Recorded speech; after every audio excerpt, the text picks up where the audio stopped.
Welcome back to part 2 of Ascending the God Throne, Avacyn's Madness. There are 2 nodes that require you to only be able to play a certain amount of spells, and they are 1.2 and 4.3. For newer players, I would just go back to this Gideon 1 deck that I had showcased in the Part 1 video. If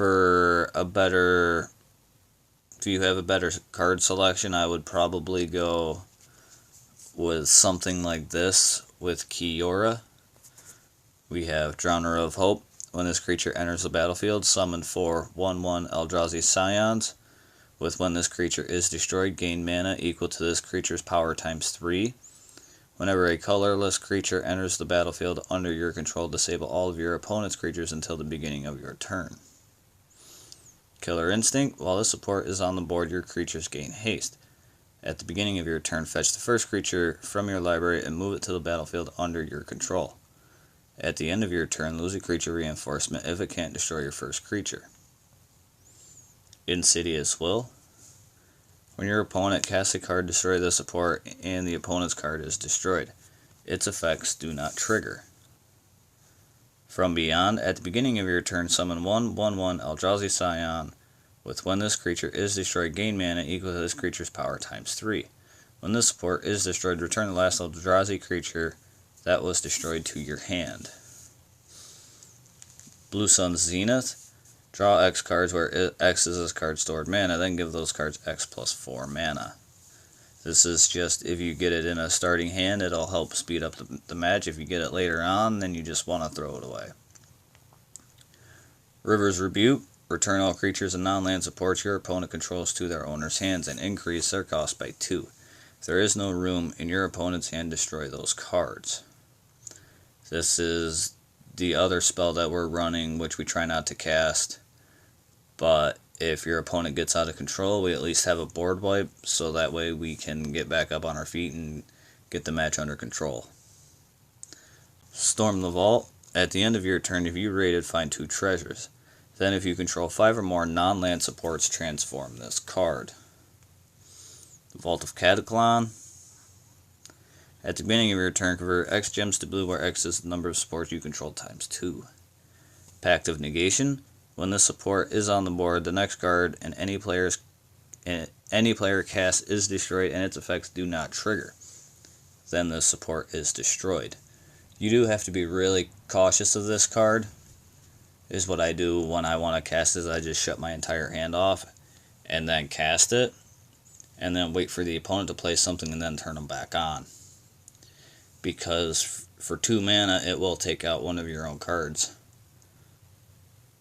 But I think it's totally worth it for only 2 mana. I mean, you can play it at any given time. Line of Singularity. When the support enters the board, exile all token creatures. Whenever a token creature enters the battlefield, exile that creature. Overflow. Remove all buffs from the first opposing buff creature. And the last card is Platinum Angel. While this creature is on the battlefield, if your planeswalker would take damage, this creature gets -1/-1 instead. You don't really need Platinum Angel. You can just run any of the best colorless cards that you have. Emrakul is a good choice. The flagship's a good choice.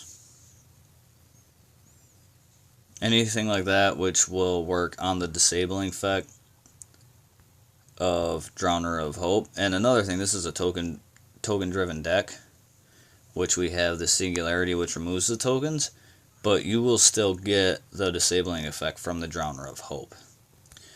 And the last deck I'm going to show you is this Tamiyo build with Emrakul, the Promised End. When this creature enters the battlefield, each card in your opponent's hand costs 13 more mana until the beginning of your next turn, and each creature your opponent controls on the battlefield is disabled until the beginning of your next turn. Line of Singularity. When the support enters the board, exile all token creatures. Whenever a token creature enters the battlefield, exile that creature. Overflow. Remove all buffs from the first opposing buff creature. Authority of the Consuls. When a creature your opponent controls enters the battlefield, that creature is disabled until the end of your next turn and you gain 1 life. So for this card, this is great against all of the tokens you're going to be facing, because once they get them into play and then they just keep spamming the tokens, as they're putting the tokens in, they're just going to get disabled, so they can't actually attack. They'll just be sitting there each turn and each turn that they put a new one into play. We have Storm the Vault again. We all know what this does. It flips, converts a bunch of blue gems.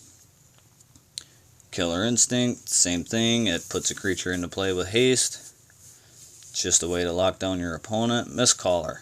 While this creature is on the battlefield, whenever a token creature would enter the battlefield, exile it instead and draw a card. This is the only spell we're running in the deck because it doesn't really need a board wipe. It has so much control in it. This is just for a starting hand. If you get it later on, you're just going to get rid of it. Draw X cards, where X is this card's stored mana, then give those cards X plus 4 mana. Meteor Golem. When this creature enters the battlefield, destroy an opposing non-land support if you can't destroy your opponent's first creature. We are running this deck with Oath of Teferi. Whenever a creature is exiled, gain 2 loyalty. At the end of each player's turn, exile that player's first creature and return it to the battlefield with its reinforcements. You could run Thassa Deep Dwelling in place of this if you happen to pick that up and you don't have this, that you got it from the Fibbleflip event. But I prefer this in this build because this is revolving around exiling your opponent's tokens and exiling your own creatures, blinking them back and forth into the battlefield. So every time that you exile one of his tokens, you're going to gain 2 loyalty. And every time one of your creatures goes out and then comes back in and gets the double enter the battlefield effect, you're also going to gain 2 loyalty. So your loyalty is going to be quite high throughout the whole entire match. And the last card we're running is Insidious Will. When your opponent casts a card, destroy the support, and the opponent's card is destroyed, its effects do not trigger.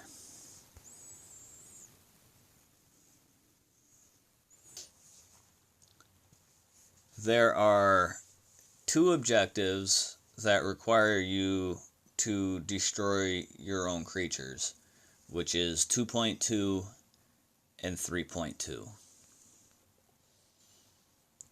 And for a Pauper build, you could run this Liliana Origins, Liliana 1.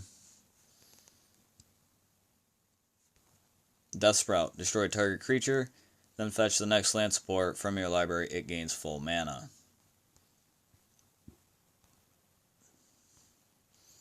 Fleshbag Marauder. When this creature enters the battlefield, if you control at least one more creature, another creature you control is destroyed, and the first creature your opponent controls is destroyed. Ravenous Chupacabra.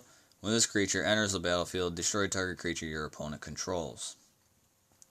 Despoiler of Souls. This is the only rare in the deck. It's an Origins.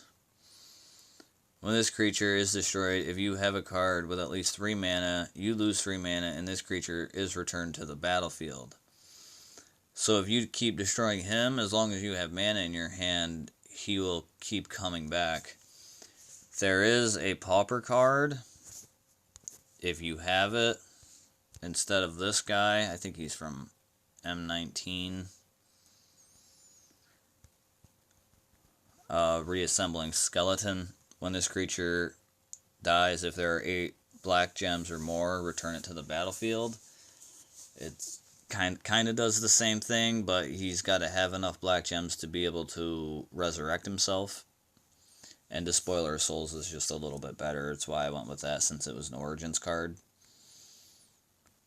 Witch's Cottage. At the beginning of your turn, convert 2 gems to black. When this support enters the board, if there are 8 or more black gems, pick one of the first 4 creature cards from your graveyard. Fetch that card. Rupture Spire. When the support enters the battlefield, destroy all gems of your Planeswalker's colors. At the beginning of your turn, convert 3 gems to your Planeswalker's colors. Altar's Reap. Destroy target creature you control and draw 2 cards. Final Payment. Destroy target creature, you lose 4 life. Sunset Pyramid. At the beginning of your turn, you draw 1 card and the support loses 1 shield.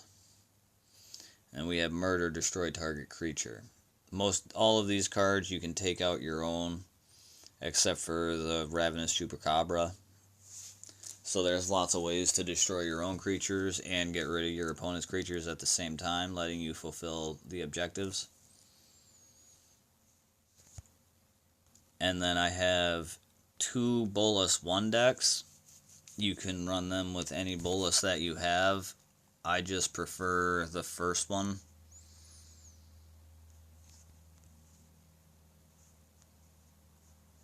We have this right here with the demons.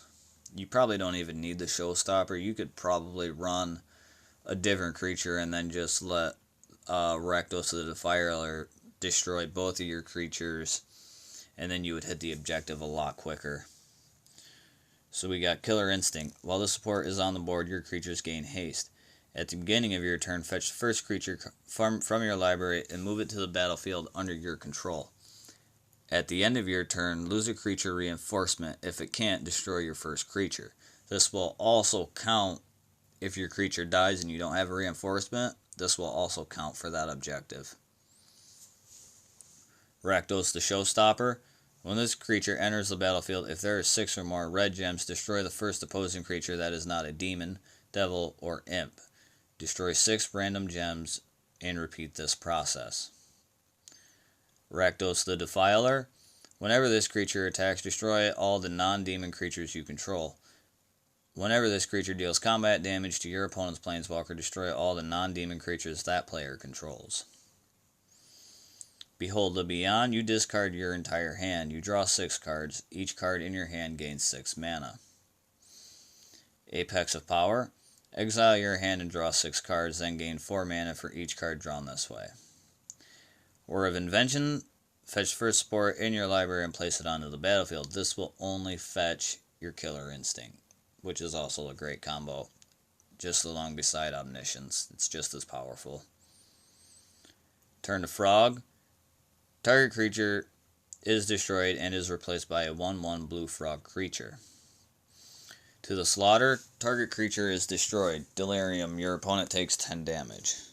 And the Delirium is if there are 5 or less gems of this color's card, which is black. So if there are 5 or less black gems, your opponent will also take 10 damage. Imprison in the Moon. Target creature is destroyed. That creature's owner summons 1/0/1 Moon Prison token with at the beginning of your turn gain mana equal to this creature's toughness. And then we have Akum Firebird. He's a 8/8 flying with haste, landfall red. If this creature has been destroyed this game, return it to the battlefield. Most of the time, I usually have Squee the Immortal in this place. But like I said, last I knew, he was bugged. I couldn't get him. I've been testing all week. I could not get the game to soft lock. But I don't. As soon as I run it into a coalition event, it'll be like soft lock immediately. It's just how the game seems to work, at least for me on my side, so I won't be running it. And then the other deck is this right here, which is Behold the Beyond. You discard your entire hand. You draw 6 cards. Each card in your hand gains 6 mana. Imprison in the Moon. Target creature is destroyed. That creature's owner summons 1/0/1 Moon Prison token with at the beginning of your turn gain mana equal to this creature's toughness. Relentless Dead. When this creature dies, this creature and the last other non-token zombie you control that was destroyed are returned to the battlefield. Scab Goliath. When this creature enters the battlefield, destroy each other creature you control. This creature gains +6/+6 per destroyed creature. Fleshbag Marauder.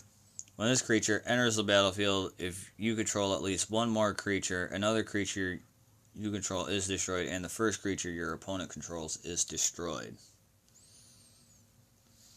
Omniscience. Each card in your hand costs 0 mana to cast. When you cast a creature, spell, or support, this support loses 1 shield. Apex of Power. Exile your hand and draw 6 cards, then gain 4 mana for each card drawn this way. To the Slaughter. Target creature is destroyed. Delirium, your opponent takes 10 damage. And then we have Killer Instinct. While this support is on the board, your creatures gain haste. At the beginning of your turn, fetch the first creature from your library and move it to the battlefield under your control. At the end of your turn, lose a creature reinforcement. If it can't, destroy your first creature. And then we just have a board wipe in case the opponent gets out of control. Return all creatures and non-land supports your opponent controls to their owner's hands and increase their cost by 2. If there is no room in your opponent's hand, destroy those cards.